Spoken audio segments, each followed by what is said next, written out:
अस्सलाम वालेकुम।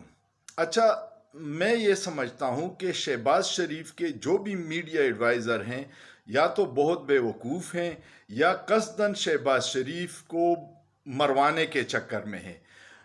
अब इससे अंदाज़ा लगाइएगा कि जिस दिन इमरान खान का जलसा था उसी दिन उन्होंने शहबाज शरीफ का स्पीच रख दिया, और जो डेटा आया है 24 न्यूज़ चैनल ने जो मुख्तलिफ हैं उनकी यूट्यूब पे शहबाज शरीफ की तकरीर 1,29,000 लोगों ने देखी है, जबकि दूसरी तरफ इमरान खान की तकरीर उसी वक्त में 82 लाख लोगों ने देखी है।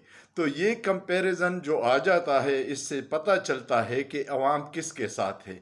जो भी इसको मरवाने के चक्कर में है या तो पार्टी के अंदर से हैं, और पता नहीं इसके साथ बेचारे के साथ बहुत बुरा हो रहा है। सोचिए, सोचना जुर्म नहीं है।